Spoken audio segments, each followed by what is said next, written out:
সুপ্রিয় দর্শক, স্বাগত জানাচ্ছি দেশ টিভির জনপ্রিয় অনুষ্ঠান জনতার ভাবনায়। আমি তাইফুর রহমান তুহিন। সমসাময়িক নানা বিষয় নিয়ে সাধারণ মানুষের অসাধারণ মন্তব্য জানতেই আমাদের এই অনুষ্ঠান। দর্শক, আজও আমরা কথা বলবো সমসাময়িক নানা বিষয় নিয়ে সাধারণ মানুষের সাথে। আমরা একটু কথা বলতে চাই। আমরা দেখেছি গতকাল প্রধান উপদেষ্টা তিনি ভারতের প্রধানমন্ত্রীর সাথে একটি বৈঠক করেছেন। দেশের বাইরে একটি মিটিংয়ে তারা একটা বৈঠক করেছে। এই বৈঠকটাকে আপনি আসলে কীভাবে দেখছেন? আলহামদুলিল্লাহ, আল্লাহ তাআলা চায় তো উনি এমন বৈঠক সব রাষ্ট্রপ্রধানদের সাথে করুক। পার্শ্ববর্তী যতগুলি দেশ আছে, মিডল প্রদেশগুলি থেকে শুরু করে মধ্যপ্রাচ্য যতগুলি দেশ আছে, এরকম ধারাবাহিক বসা উচিত। কারণ আমরা সব দেশের সাথে বন্ধুত্ব চাই। আর বন্ধুত্ব সুবিধা আছে, যেমন মনে করেন বিগত সরকারগুলি, বিশেষ করে আওয়ামী লীগ সরকারের সময় পাকিস্তান বলেন, শ্রীলঙ্কা বলেন, অনেক দেশের সাথে, নেপাল বলেন, কঠিন দূরত্ব তৈরি ছিল। কয়েকটা মুসলিম কয়েকটা দেশকেন্দ্রিক ছিল ওই সরকার, যার প্রভাব পড়ছে নিম্ন আয়ের মানুষগুলির উপরে, যার অর্থনৈতিক প্রভাব পড়েছে বাংলাদেশের সমস্ত সাধারণ মানুষের উপরে। এরা যখন বিভিন্ন মেগা প্রজেক্ট, ডিজিটাল স্মার্টের নামে এক একটা উন্নয়ন প্রকল্প করে মেগা দুর্নীতি করছে, তার প্রভাব পড়ছে সাধারণ মানুষের উপরে। এদের কাউন্সিলর কমিশনারদের মাধ্যমে যে ন্যায্য মূল্য জিনিসের নামে যে লুটতরাজ হয়েছে, শুধু আওয়ামী লীগের নেতাকর্মীদেরকে দিয়েছে অতি সাধারণ মূল্যে বা অল্প মূল্যে, টিসিবি যেই নামেই তারা ব্যানার করে এসেছে কাউন্সিলরদের মাধ্যমে। শুধু দলীয় নেতাকর্মীদের লুটপাট ছাড়া আমাদের মতো সাধারণ মানুষ, এই দেশে যেই সরকার শাসন ছিল ফ্যাসিস্ট আওয়ামী লীগ হাসিনার নেতৃত্বে, খুব বাজেভাবে এর প্রভাব পড়েছে। আজকে আমাদের মাথাপিছু যেই ঋণ বোঝা চাপিয়ে উনি পালিয়ে গিয়েছে, এটার থেকে যদি প্রধান উপদেষ্টা পার্শ্ববর্তী রাষ্ট্রপ্রধানদের সাথে বসে এবং এদের থেকে যদি সম্পর্ক উন্নয়ন হয়, বন্ধুসুলভ সম্পর্ক সব দেশের সাথে আমরা চাই। আমাদের তো উচিত আমাদের পার্শ্ববর্তী রাষ্ট্র যতগুলি আছে সবার সাথে সুসম্পর্ক রাখা, বাণিজ্যিকভাবে, অর্থনৈতিকভাবে এবং বন্ধুত্বপূর্ণভাবে। কারণ ওনারা আমাদেরকে দিয়ে, আমরা ওনাদেরকে দিয়ে, আমরা কারোর সাথে শত্রুতা চাই না। বিগত আওয়ামী লীগ সরকার তাদেরকে যে দেশগুলি সাপোর্ট দিছে তারা তাদের সাথে সুসম্পর্ক রেখেছে, আর বাকি দেশগুলির সাথে তারা বৈরী সম্পর্ক তৈরি করছে, যেটা আমাদের জন্য অকল্যাণ হয়ে দাঁড়াইছে। এখন প্রধান উপদেষ্টা আমাদের পার্শ্ববর্তী দেশগুলোর সাথে সুসম্পর্ক তৈরির জন্য যে চেষ্টা করছে, এর জন্য আমরা সবাই আলহামদুলিল্লাহ খুশি, এবং এভাবেই তিনি আগায় যাক, সারা বিশ্বের সব রাষ্ট্রের সাথে সুসম্পর্ক গড়ে উঠুক, আমরা এই আশা ব্যক্ত করি। আমাদের পার্শ্ববর্তী দেশ ভারতের সাথে যে সম্পর্কের টানাপোড়েন চলছে, সেক্ষেত্রে আসলে কি করা উচিত এই সরকারের? আমাদের ভারতের সাথে যে টানাপোড়েনটা চলছে, এটা একপক্ষীয়। বাংলাদেশ থেকে ভারতের সাথে সম্পর্ক সবসময় বজায় ভালো রাখার জন্য সবসময় চেয়েছে, কিন্তু ভারত প্রকৃত যে পরিস্থিতিটা 5 তারিখের পরে যে পরিস্থিতি প্রেক্ষাপট যে পরিবর্তন হয়েছে, যেটা ভারত এখনও অনুধাবন করতে পারতেছে না। তা আমাদের যে সরকারের যিনি আর কি আছেন প্রধান উপদেষ্টা, ওনার উচিত যে এই ব্যাপারগুলো বোঝানোর জন্য যেসব পদক্ষেপ নেওয়া দরকার, ইলেকট্রনিক মিডিয়ার মাধ্যমে, সামাজিক মাধ্যমে এবং বিভিন্ন সেমিনারের মাধ্যমে, এবং ফ্যাসিস্ট যে শেখ হাসিনা যে জিনিসগুলি করেছে, যে জুলাই যে হত্যাকাণ্ড করেছে এবং তার আগের যে দুর্নীতি করেছে, এগুলো যদি বিশ্বের কাছে যদি সুন্দর মতো প্রচার করা যায়, এবং তিনি যে স্বৈরাচার ছিল, ফ্যাসিস্ট ছিল, ওনার যে আর কি যে বিপদগামী কার্যক্রমগুলি দিয়ে প্রকাশ করতে পারে, আশা করি একসময় ইনশাল্লাহ ভারতও আমাদের যে সত্যের পক্ষে থাকবে, এইটাই আমরা আশাবাদ করি ইনশাল্লাহ। পার্শ্ববর্তী দেশ ভারতের সাথে যে আমাদের সম্পর্ক টানাপোড়েন চলছে, এটার জন্য আসলে কি করা উচিত? ভারত ব্যক্তি স্বার্থের জন্য এক প্রাইম মিনিস্টার, এখন কী বললাম, যেটা পলাতক প্রধানমন্ত্রী, ওনাকে নিয়ে উনি ওনার স্বার্থটা দেখতেছে। উনি কিন্তু দেশের স্বার্থ দেখতেছে না। উনি যদি দেশের স্বার্থ দেখতো, তাহলে আমাদের এই 18 কোটি মানুষের সাথে সম্পৃক্ত থাকতো। পলাতক প্রধানমন্ত্রী, তাকে নিয়ে এত আলোড়ন সৃষ্টি করতেছেন কেন? যে উনি ওনাকে রাইখা আমাদের পুরো 18 কোটি মানুষের কাছ থেকে দূরে সরে থাকতেছে। উনি কি 18 কোটি মানুষের দরকার, নাকি না ওই পলাতক প্রধানমন্ত্রীর দরকার? এটা আপনারাই বলেন। আমরা মনে করি যে একটা সম্পর্ক রাষ্ট্রের সাথে রাষ্ট্রের সম্পর্ক হওয়া উচিত, জনগণের সাথে জনগণের সম্পর্ক, কোনো নির্ধারিত বা নির্দিষ্ট কোনো দলের সাথে নয়। রাষ্ট্রের সাথে রাষ্ট্রের সম্পর্ক হওয়া উচিত এবং জনগণের সাথে সম্পর্ক হওয়া উচিত, এবং ভারত আমাদের সাথে যেই আচরণ করবে আমরাও সেই আচরণ করতে হবে আমাদের। আমরা এটাই মনে করি। আচ্ছা, আপনার থেকে জানতে চাই, যদি আসলে ভারত যে বৈরী আচরণ করছে, আমরাও যদি বৈরী আচরণ করি, তাহলে আসলে দেশের পরিস্থিতি কেমন হবে? দেখুন, আসসালামু আলাইকুম। ভারত আমাদের বন্ধু রাষ্ট্র, প্রতিবেশী রাষ্ট্র, তারা আমাদের সাথে বন্ধুত্ব থাকবে, এটা আমরা বাংলাদেশের মানুষ আশা করি। বন্ধুত্বর মতোই হবে, কিন্তু কারো তাবেদারি এই দেশে চলবে না। এই দেশের মানুষ কারো তাবেদারি পছন্দ করে না, বন্ধুত্বের সম্পর্ক গোলামি হতে পারে না।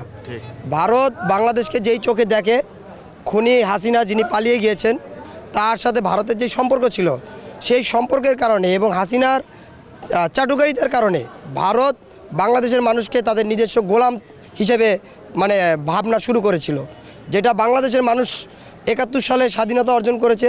সেই স্বাধীনতার মাধ্যমে এই বিজয় দিবস ডিসেম্বর মাস, আমরা বিজয়ী জাতি, আমরা কখনো কারো গোলামি মেনে নিতে পারি না। আমরা ভারতের কাছে চাইব যে তারা বন্ধু আছে, বন্ধুত্ব রাষ্ট্রের মতো ব্যবহার করবে, আমাদের থেকেও তারা বন্ধুত্বের মতো আচরণ পাবে। তারা আমাদের প্রতিবেশী রাষ্ট্রীয়, তারা আমাদের সাথে মিলেমিশে থাকলে আমরা তাদের সাথে মিলেমিশে কাজ করতে রাজি আছি। দর্শক, এ পর্যায়ে নিচ্ছি আমরা একটি ছোট্ট বিজ্ঞাপন বিরতি, সাথেই থাকুন।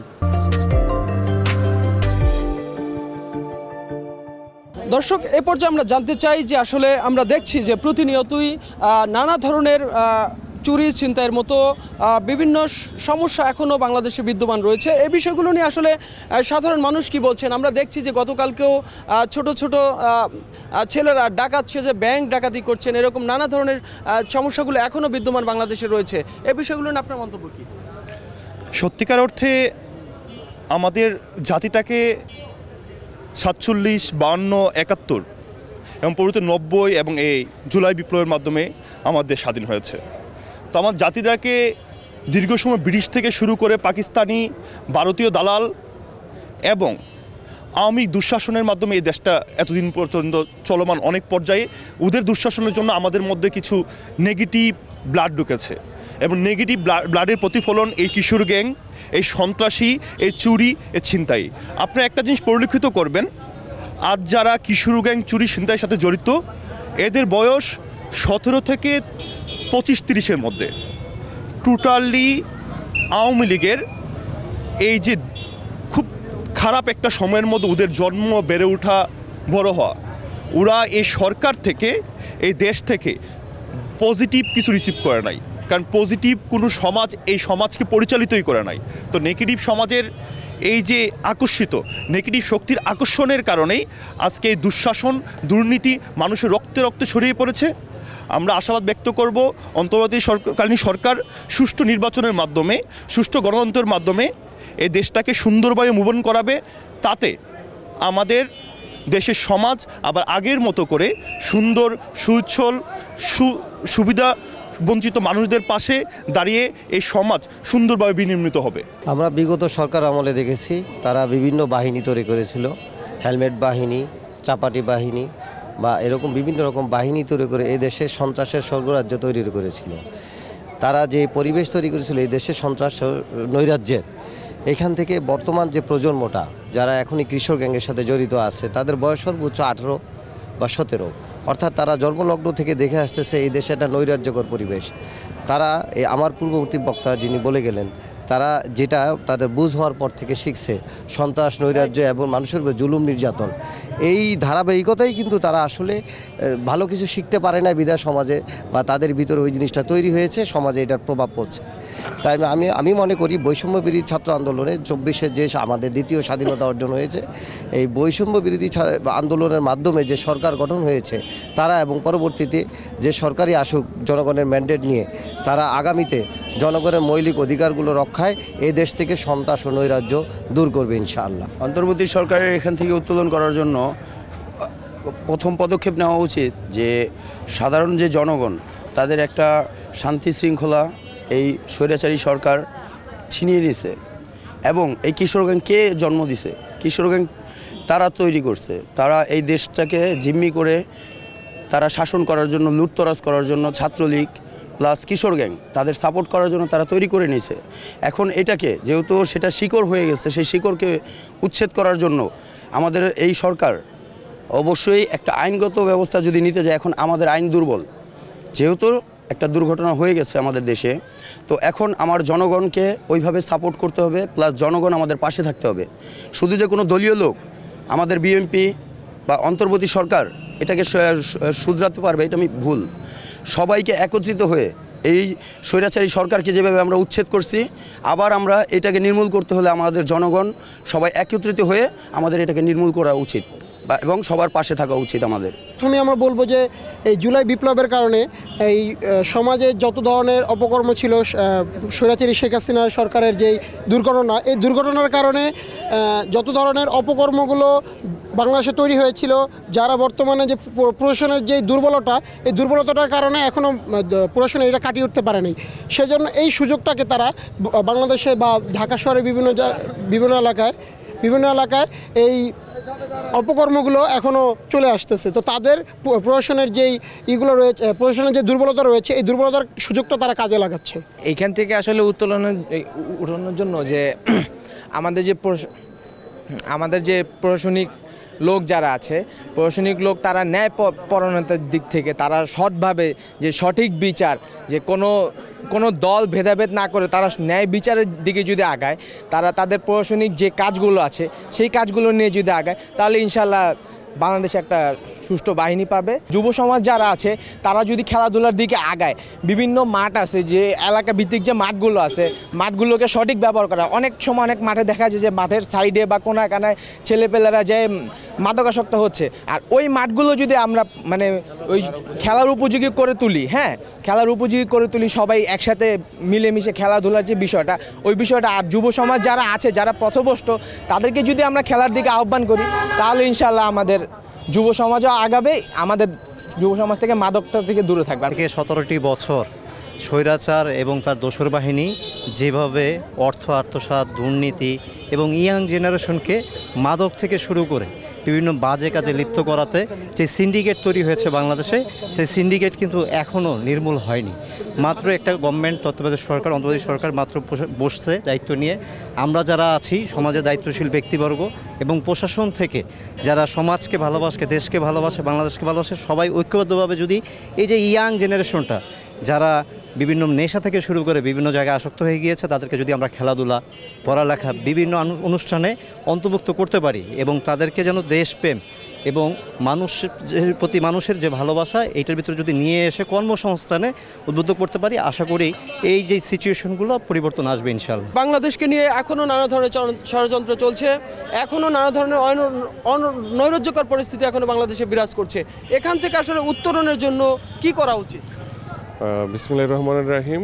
আমরা দেশবাসীরা যে দেখছি যে জুলাই বিপ্লবের মাধ্যমে যে গণ অভ্যুত্থান, সেই অভ্যুত্থানে ফ্যাসিস্ট শেখ হাসিনা এবং তার দোসররা পালিয়ে গিয়েছে। পালিয়ে যাওয়ার পরে যেটা হয়েছে যে তাদের যে আশ্রয়, এই আশ্রয় ইন্ডিয়া দিয়েছে। এবং আমরা সরাসরি বলতে চাই জনগণের পক্ষ থেকে, বাংলাদেশের দৃশ্যমান যেই ফ্যাসাদগুলো হচ্ছে বা যেই সমস্যাগুলো তৈরি হচ্ছে, উটকো সমস্যা হঠাৎ করেই, এগুলো টোটালি হচ্ছে ভারতের পেট্রোনাইজ করছে। এখন এখান থেকে উত্তরণের একটা মাত্র উপায় হচ্ছে জনগণকে ঐক্যবদ্ধ থাকতে হবে। যারা এই ফ্যাসিস্ট সরকারের বিরুদ্ধে যারা রাজপথে ছিল, সকল রাজনৈতিক দলের ক্ষমতার যে দ্বন্দ্ব, সেটা ভুলে গিয়ে সবাইকে ঐক্যবদ্ধ থেকে সকল সমস্যার সমাধান করতে হবে। যদি একতাবদ্ধ থাকে তাহলে সকল সমস্যার সমাধান করা সম্ভব। নির্বাচনের একটা মোটামুটি রোডম্যাপ ঘোষণা করা হয়েছে এবং গতকালকে আমরা দেখেছি নির্বাচন কমিশনের যে সংস্কার কমিশনের যে প্রধান রয়েছে, তিনি বলছেন যে সমস্ত দল নির্বাচনে অংশগ্রহণ করতে পারবে, এই একটা বিষয় রয়েছে। এই বিষয়ে আপনার মন্তব্য কী? বিসমিল্লাহির রহমানির রহিম। গণতান্ত্রিক প্রক্রিয়ার মধ্যে চলতে হবে, দেশকে যত দ্রুত সম্ভব একটা নির্বাচনের প্রক্রিয়ার মধ্যে নিয়ে আসতে হবে। নির্বাচনের মাধ্যমে জনগণের প্রতিনিধি আসবে, জনগণের মাধ্যমে একটা দেশ সুন্দরভাবে সুশৃঙ্খলভাবে চলবে, সেখানে সবার মতামত প্রকট থাকবে বলে আমি আশাবাদ ব্যক্ত করছি। আপনার কাছে কি মনে হয় নির্বাচন দিলে এই সংকট সমাধান হবে? অবশ্যই নির্বাচনের মাধ্যমে একটা যদি সব মানে জনগণের কর্তৃক নির্বাচিত যদি সরকার যদি আসে, তখন অবশ্যই তারা দেশের জন্য যথেষ্ট একটা মানে কাজ করতে পারবে এবং দেশের জন্য মানে মঙ্গল বয়ে আনতে পারবে। প্রিয় দর্শক, এ পর্যায়ে নিচ্ছি আরও একটি বিজ্ঞাপন বিরতি, সাথেই থাকুন। বিরতির পরে স্বাগত জানাচ্ছি আপনাদের প্রিয় অনুষ্ঠান জনতার ভাবনায়। প্রিয় দর্শক, চলুন আরও কিছু মূল্যবান মতামত শুনবো আমরা। যারা বাংলাদেশে এখন রাজনৈতিক দল আছে, তাদের দ্বারা কি আসলে এই সংকট নিরসন করা সম্ভব? বর্তমানে যারা আছে তাদের দ্বারা সম্ভব না, একমাত্র নির্বাচন হইলেই সরকার দ্বারাই সম্ভব। ঠিক আছে, কারণ বর্তমানে যারা আছে নির্বাচিত সরকার ছাড়া সম্ভব না। এটা একমাত্র নির্বাচনই পারে সকল সমস্যার সমাধান দূর করতে। জনগণের চাওয়াই হইলে একমাত্র নির্বাচন, যত দ্রুত সময়ের মধ্যে নির্বাচন হবে, সরকার গঠন করবে এবং সব আইন শৃঙ্খলা আছে, যত প্রশাসনেরই আছে সব কিনা ঠিক হয়ে যাবে ইনশাল্লাহ। এই সরকারের দ্রুত নির্বাচন দেওয়া উচিত, যাতে সবাই অংশগ্রহণ করতে পারে এবং এটার ফ্যাসিস্ট থেকে তো রুখতে পারে। এটা তো অন্তর্বর্তী সরকার, এটা তো সব কিছু তারা করতে পারে না। নির্বাচিত সরকারই এক দেওয়া সম্ভব এটা করার রুখতে পারবে আর কি তারা। আসলে নির্বাচিত একটা সরকার আসলেই একটা দেশের পরিস্থিতি ভালো হবে। তার কারণ গভর্নমেন্ট সরকার পারে না কোনো কিছু করতে, একটা নির্বাচিত সরকার তার দক্ষতা আছে, তার যোগ্যতা আছে, তাই এটার এই বিষয়ে তার অনেক জ্ঞান আছে, সেইটাই পারে যে নির্বাচিত সরকার আসবে সেই পারে দেশের সব কিছু সমাধান করতে। দ্রুত নির্বাচন দেওয়া উচিত। দ্রুত নির্বাচন হইলে যেই আসুক, জনগণ যারা চাইবে সেই নির্বাচনে আসলে সেই পারবে ইনশাল্লাহ দেশের সমস্যা সমাধান করতে। আপনি বলেন, নির্বাচনের কথা বলছে সবাই, তাহলে সংস্কারের কি হবে? সংস্কার শব্দটি আসলে যেটা আমরা চাচ্ছি সাধারণ জনগণ, সংস্কার বলতে এটাই বোঝানো যাচ্ছে যে ডক্টর ইউনূস যে তত্ত্বাবধায়কের প্রধান উপদেষ্টা, বাংলাদেশের জনগণ ওনার উপর অনেক কিছু আশা করতেছে। উনি একজন স্বচ্ছ লোক, এজন্য আমরা আশাবাদী উনি একটি সংস্কার করে, রাষ্ট্রকে সংস্কার করে আমাদের একটি সুষ্ঠু নির্বাচন দিবে, এটাই জনগণের প্রত্যাশা ওনার প্রতি। এবং যত দ্রুত উনি এই সুষ্ঠু নির্বাচন দিবে, অত তাড়াতাড়ি আমাদের দেশের সংস্কার হওয়ার আশা করতেছে জনগণ। একটা কথা, যে স্বাধীনতার পর থেকে বাংলাদেশে এই আওয়ামী লীগ সরকার যে রাষ্ট্র চালিয়েছে, এরকম অস্বস্তিকর পরিবেশ কখনো আমরা দেখি নাই, যেটা এখন মানুষ দেখতে পাচ্ছে। তো আমি মনে করি এই অস্বস্তিকর পরিবেশ থেকে বেরোয় আসতে হলে বর্তমান তত্ত্বাবধায়ক সরকারকে সময় দিতে হবে জনগণের, এবং সেটা যতটুকু দরকার তাদের ততটুকুই দেওয়া উচিত আমি মনে করি জনগণের পক্ষ থেকে। আর এই সময় দেওয়ার মানে এই না যে তারা এই সময়টি নিয়ে বসে থাকবে, তা না, কিন্তু আমাদেরকে একটি সুষ্ঠু নির্বাচন তাদের দেওয়া বাধ্যতামূলক আমি মনে করি। এখন যে পরিস্থিতি বাজারে, আমরা তো নানান ভিত্তিতে নানান যে স্বৈরাচারে যাওয়ার পরে একই রিদম রয়ে গেছে। আমাদের যে তত্ত্বাবধায়ক যে সরকারটা এসেছে, সেই সরকারের কোনো কিছুই আমরা দেখছি না। আসলে আমাদের যে অবস্থা এখন বর্তমান বাজারের মানুষের, কিন্তু আসলে এই পরিস্থিতি কেউ ভালো নেই। আরও ভালো আমরা চাই, আমরা চাচ্ছি যে দেশে একটা ভালো গণতন্ত্র ফিরে আসছে, সেই জিনিসটাকে আরও ভালো মতন যেন জিনিসটা হয়। আর আমাদের কিছু যদি উপদেষ্টারা বলেন যে এই 50 বছরেই রাজনীতি কিছুই করে নেই, রাজনীতি ছাড়া কোনো কিছুই ভূমিকা আসে না। আমি বলতে চাই ওনাদেরকে যে রাজনৈতিকভাবেই সব কিছু সুন্দরভাবে সুষ্ঠুভাবে দেশ চালানো যাবে। এই সরকারের কাজ যে খারাপ করছে তা না, অনেকাংশে কাজ ভালো করছে, কিন্তু একটা গণতান্ত্রিক দেশে গণতান্ত্রিক সরকার বিশেষ প্রয়োজন। না হলে রাষ্ট্র কাঠামোর যে বিভিন্ন স্তরগুলো আছে, স্থানীয় সরকার, সংসদ, এইগুলো যদি না থাকে, তাহলে প্রতিনিধি যদি না থাকে, তাহলে এলাকা ম্যানেজ করা কঠিন। এরই মধ্যে দেখছি আমরা যে যুব সমাজ নষ্ট হয়ে যাচ্ছে, যেমন এখন ডাকাতির মতো ঘটনাগুলো ঘটাচ্ছে। আসলে কেমন বাংলাদেশ, ওভারঅল কেমন বাংলাদেশ দেখতে চান? বিসমিল্লাহির রহমানির রহিম। আমি প্রথমে স্মরণ করছি বাংলাদেশের রাখাল রাজা শহীদ জিয়াউর রহমান আমাদেরকে যে শিক্ষা দিয়েছিলেন, সেই শিক্ষার আলোকে যদি আমরা বাংলাদেশে গণতান্ত্রিক রাষ্ট্র প্রতিষ্ঠা করতে পারি, অবশ্যই আমরা একটি সুন্দর রাষ্ট্র হিসাবে বাংলাদেশ দেখতে পাবো। এখন বাংলাদেশে যেটা হচ্ছে যুব সমাজের কথা বললেন আপনি, এখন কর্মসংস্থানের ব্যবস্থা না থাকলে মানুষ অপরাধে বিভিন্ন সময়, কারণ মানুষের পেটের খিদা যদি নিবারণ না হয়, তাহলে তো অপরাধে সে জড়াবেই।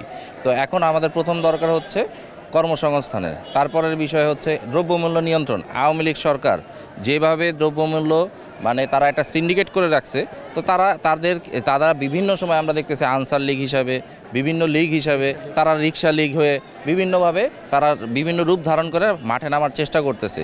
তো এখন দ্রব্যমূল্য এই ব্যবসায়ীরা ফ্যাসিস্ট সরকারের, সাবেক সরকারের আমাদের মাঝে বিভিন্নভাবে মানুষকে নাবিশ্বাস উঠানোর জন্য তারা কার্যক্রম চালাচ্ছে, তারা বিভিন্ন প্রোপাগান্ডা ছড়াচ্ছে। এগুলোকে দূর করতে হবে। আমাদের সামাজিক যে অবক্ষয় হয়েছে, সেই অবক্ষয়কে দূর করার জন্য শিক্ষিত মানুষকে নেতৃত্বে আনতে হবে। ডক্টর মোহাম্মদ ইউনূস ভালো কাজ করছে, ঠিক আছে, কিন্তু একজন একটা গণতান্ত্রিক সরকার জানে কিভাবে জনগণের মনের আশা তাদের প্রতিফলন ঘটাতে হয়।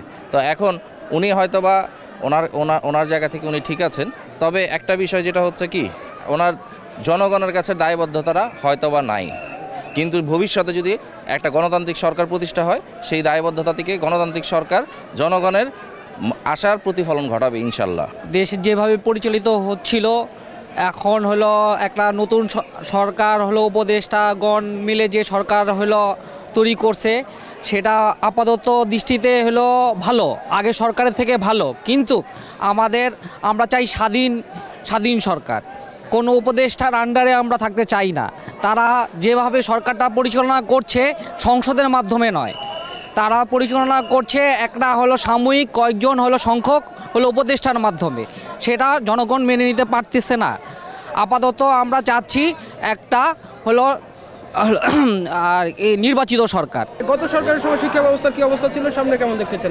যে শিক্ষা ব্যবস্থা ছিল আপনারা জানেন, একটা ক্ষণভঙ্গুর শিক্ষা ব্যবস্থা, যে শিক্ষা নীতি ছিল না। আপনারা দেখছেন বাচ্চারা লেখাপড়া করে না, গান বাজনা, ওই হৈহুল্লা, এই ছিল শিক্ষা ব্যবস্থা, নাচ গান।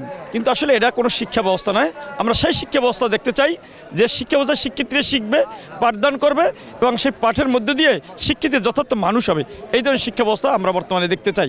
সেটা একমাত্র শহীদ প্রেসিডেন্ট জিয়াউর রহমান যেটা করে গেছেন, দেশনেত্রী বেগম খালেদা জিয়া 1991 সালে মেয়েদের জন্য একেবারে দ্বাদশ শ্রেণী পর্যন্ত তিনি এই বিনামূল্যে তাদের শিক্ষা ব্যবস্থা চালু করেছিলেন। আমরা সেই আগের শিক্ষা ব্যবস্থা ফিরে যেতে চাই, 91 সালে যে শিক্ষা ব্যবস্থা ছিল। সংস্কারের পাশাপাশি নির্বাচনও দরকার, কারণ দীর্ঘদিন 17 বছর যেমন আমরা ভোট না দিতে পারে, ভোটের যে সংস্কৃতিটা আছে সেটা আমরা দীর্ঘদিন যাবৎ ভুলে গিয়েছি। কিন্তু সেটাতে ফিরে আনার জন্য আমাদের নির্বাচনটাও যেরকম দরকার, সংস্কারটা দরকার। সংস্কারের পাশাপাশি নির্বাচনটা এই জন্যই দরকার কারণ দেশের মানুষ তো ভোট দেয় অ্যাটলিস্ট ভুলে গেছে। কারণ বিগত 17 বছর ধরে ফ্যাসিস হাসিনা, কারণ উনি নির্বাচন না দিয়ে একতরফাভাবে উনি নির্বাচন আমি নির্বাচন দিয়ে উনি পাশ করে দিয়েছে। যেমন 1952 সাল থেকে এই 2024 সাল পর্যন্ত যারা আন্দোলন সংগ্রাম করেছে তাদের সঠিক ইতিহাসটাও জানতে হবে দেশের। কারণ আপনি দেখেন শিক্ষা ব্যবস্থাটাকে এমনভাবে ধ্বংস করেছে ফ্যাসিস হাসিনা, যারা সঠিক ইতিহাসটা এখন জানে না। যেমন আমাদের পাঠ্যপুস্তকে যেরকম একতরফাভাবে মানে একটা পরিবার যেন এই দেশের মধ্যে সীমাবদ্ধ ছিল, আসলে না। কারণ এই দেশটা পুরো 20 কোটি মানুষের ছিল, বাংলাদেশের সবার ছিল। যেমন শহীদ প্রেসিডেন্ট জিয়াউর রহমান 1971 সালে একটি দেশের বিরুদ্ধে যা স্বাধীনতার ঘোষণা দিয়ে বাঙালিকে ঐক্যবদ্ধ হয়ে তার নেতৃত্বে যুদ্ধে অংশগ্রহণ করেছে, সেই সঠিক ইতিহাসটা এখন আমাদের ইসে নাই। যেমন দেশনায়ক, আগামী দেশনায়ক জনাব তারেক রহমানের এখন বাংলাদেশ দেখতে চাই যে আমাদের পাঠ্যপুস্তকের সঠিক ইতিহাসটা থাকবে, যে তারুণ্যদের যে একটা যে ভূমিকা ছিল জুলাই আগস্টে যে অভ্যর্থনে, যেমন আমরা অনেক ছাত্রছাত্রীরা যান দিছে, শ্রম দিছে, তাদের একটা অগ্রাধিকার থাকবে দেশে। আর আগামী সুন্দর বাংলাদেশ দেখতে চাই, যেমন ফ্যাসিস বিরোধী একটা আমরা দেশ চাই।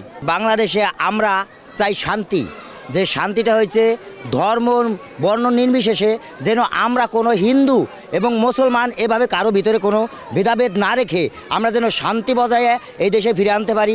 কারণ আমরা যুবক, আমরাই পারি দেশকে বদলে দিতে। তাই আমার অধিকার নিয়ে আমি বলছি, আমরা যেন সুস্থভাবে আগের মতো সেই ব্যালটের মাধ্যমে আমরা এই বাংলাদেশে আবার ভোট দিতে পারি। তাই সুন্দরভাবে যেন আমার ভোট আমি দেই, যাকে খুশি তাকে দেই, যোগ্য নেতা বেছে নেই, দেশের জন্য যে মঙ্গল বয়ে আনবে আমরা তাকে চাই। প্রিয় দর্শক, এতক্ষণ সমসাময়িক নানা বিষয় নিয়ে সাধারণ মানুষের মূল্যবান ভাবনা শুনলাম আমরা। আজ এ পর্যন্তই। আগামীকাল আবারও একই সময়ে অন্য কোনো বিষয় নিয়ে হাজির হব। সে পর্যন্ত ভালো থাকুন, সুস্থ থাকুন, দেশ টিভির সাথেই থাকুন।